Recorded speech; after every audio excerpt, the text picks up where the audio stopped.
Today I want to begin a brand new series of video lectures, which I want to call Fundamental Christianity. The very first one is maybe the most important. And this is a fundamental lesson that you need to understand. You cannot forgive anyone. God forgives. People say to you, "Can you ever forgive me?" The answer is no. Because it's not mine to forgive. God forgives. But what you can say is, I don't need to forgive you because I don't hate you. I don't judge you. I don't resent you. It's very important. You can't forgive anyone. God forgives.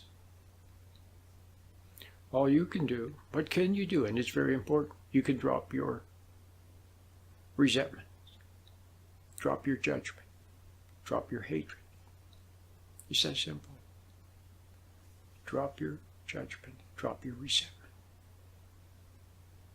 If you look carefully at people that you have something against, you have a grudge, maybe, against your father or your mom or someone. What is it that maintains it? It's resentment, a little bit of hatred and judgment. Both go together, resentment and judgment. So let's talk about the other aspect of it. It is not yours to judge. God judges. God said, "Vengeance is mine." I think it'd be better to say, "Judgment is mine. Judgment is mine, saith the Lord." God is king and a judge. He is entitled to worship, respect, admiration as a king. And then, as a judge, he judges. He's king and a judge. But you're not a king or a queen, and you're not a judge, and you're not God. Most of us go around playing God. We play God. We judge other people. And we want worship and admiration and respect. But the focus of this little lecture is about judgment. So if you don't judge another person, in other words, you see their error. If there is an error. See, when you judge and resent another person, sometimes you judge them wrongly. See? Because you haven't walked a mile in their moccasins, as the old expression goes, and you don't know all the circumstances. How many times have you had a thought about someone, a negative thought, and then you found out it wasn't true? You thought they had talked behind your back, and then you find out they didn't. You thought they said something against you, and they didn't. You thought they were ignoring you. It turns out that they couldn't see you. They didn't have their contact lenses. They didn't even see that you were there. Or you thought they were ignoring you, and you found out they were having some big issue at home, and they were troubled by that. They didn't even know they were thinking about that, so you judged them wrongly. But even if someone errs, and you see it, in other words, you see the error, but you don't judge them for it. You don't hate them for it. You don't condemn them for it. You don't puff up and get a little sense of superiority to them. You don't have contempt for them. You just see the error. It's the difference between discerning and judging. Okay? It's all right to discern error, to see the error, but without any resentment, without any little emotion, without any little high, without any condemnation. You just see it. See how simple? So then if you don't judge the person with that, you don't have to forgive them because you never judged them. You don't hate them. You see? So if someone says, "Well, I did you wrong," you say, "Well, I'm glad you see it." Okay? I'm glad you see it. You're glad for them. If they see that they did you wrong at some point in the past and then they're sorry for it, that's good for them. It's good for their soul. It doesn't make any difference to you whatsoever. See? Now you don't have to forgive them because you didn't judge them. Can you see how important that is? Christ said, he said at some point, he said, if you're bringing your gifts to the temple, and then you realize that you suddenly remember you have some little issue, something against your brother, leave your gifts at the temple door and first go make it right with your brother. Christ said, they asked him how many times to forgive, and what did he say? Like 70 times 7. In other words, he meant to always forgive. But what does that mean? It means that you never judged in the first place. I'll give you a classic example. It's not exactly about forgiveness, but it'll make the point very clear.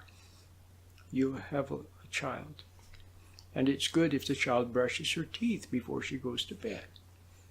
She's just a little child. So you say, brush your teeth. Then the next night, she forgets. You say, brush your teeth. Then the next night, she forgets again. You say, be sure to brush your teeth. The next night, brush your teeth. You keep patiently reminding her to brush her teeth. Even if you have to remind her 1,000 times, each time you don't become angry. You don't become judgmental. You don't become impatient. See? Can you see how impatience, resentment, anger, playing God, condemning another person? See? So for 1,000 nights, or 2,000 nights, you say, brush your teeth. And then finally one night, she remembers now herself, and she brushes her teeth. Okay? And you're glad. You're glad that she saw it herself, because now it's hers. You could yell and scream at her, make a big emotional scene, and then she would do it out of fear, out of upset, out of anger. Or you could give a reward. If you brush your teeth, I'll give you $1. See, then she does it for the reward. But all you're doing is training her to react to external pressure. That's the only thing you would be doing. You would be training her to react to external pressure. And then when somebody else comes along and pressures her, she will give in to the pressure or rebel against it. See? If you just patiently remind her 1,000 times, and one day she sees it for herself, and now it's hers. She owns it. Because she sees for herself the wisdom of brushing her teeth. How beautiful. And what did you do? All you did was just remain patient. You didn't form a judgment, a condemnation. You didn't become impatient. You didn't become angry. So now do you get it? So from now on, just go about, like I've always said, like a tourist in life, just observing people and marveling. See? If you see an error, then just see the error. See? You could even point something out. Point it out, as long as there's no resentment. See, if you point it out with resentment and judgment, it ruins it. It ruins it. If you have no feeling, and then it just, all of a sudden you just pointed something out. You didn't pre-plan it. It just spontaneously rolled off your tongue. Then it's spontaneous. It's free from emotion being attached to it. It's free gift. And if they see it, great. If they don't see it, so be it. See? It's that simple. It means nothing to you. Whether they see it or they don't, doesn't matter. All you did was just point something out.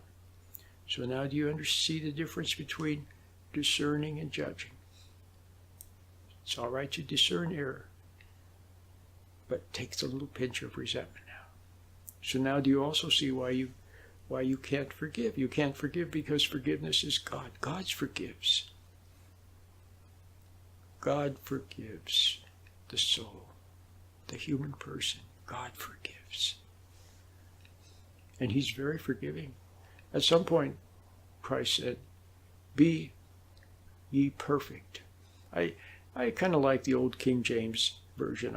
Sometimes a lot of the verses, I sort of read them in the King James first, and so it comes to mind, and it has a nice formality about it. But the other versions are all good too. The New King James and the English Standard and the New American, they're okay. Be ye perfect, even as your heavenly Father is perfect. Okay? God is very forgiving. He overlooks. He overlooks. He's very gracious. So therefore, if he forgives you, okay, and gracious with you, then you must also be gracious with other people. So don't resent them. Don't hate them. And thereby, see, when somebody says, well, I forgive you. See, if you ask, now let's look at it from the other point of view. This is good. I'm covering it in all different angles. And you can watch this little lecture over and over again until you get it. You see it. Each time you'll see a little more if you have the right state of mind. If you're objective, if you're in a meditative state, meditate. Get my little meditation. Sit quietly for 3, 4, 5 minutes. And then watch this tape. Okay. So, if you say to someone, now I'm putting the shoe on the other foot. If you say to someone, oh, can you ever forgive me? Do you see that you are tempting them? You're actually a tempter. You're tempting them to play God and to say, okay, I forgive you. Can you see how that's not good for them? How if they go for your temptation, then it serves their ego, gives them a little feeling of superiority or of being good, like God. No, God forgives. So if you did something to someone, you did them wrong somehow, then here's what you do. You go to them and you say, I did you wrong. And you say what you did. I see that it's wrong, and I'm sorry. I apologize. And then leave. Don't sit around waiting for them to forgive you. Remember, God forgives. Don't look for anything from them. Don't expect anything from them. If they do let go of any grudge they have against you, which they may not, you may assume that they do. They may very well not. How many times have you said to someone, oh, I forgot to give you back your $10 I owe you or something like that. And they say, oh, that's all right. See? But they didn't judge you for it. See? They just say, oh, that's all right. But just say to them, I did you wrong. And spell out what you did. And say, I apologize. I'm sorry. Now you've cleared the air. You freed them up. If they did have a grudge against you, if they did resent you, now you have cleared the air, and it gives them the opportunity to let it go, which is good for them. If they don't, well, so be it. But you cleared the air. See how that works? It's very beautiful. Now, do you understand? I think I said enough. I think I've given you enough. Something to chew on, food for thought, to see. Remember, patience.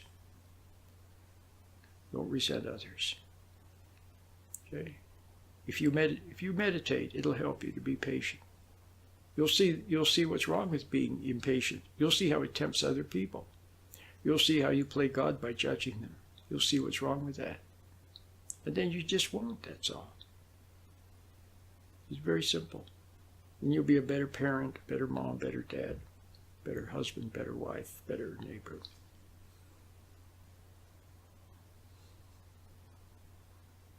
My name is Roland.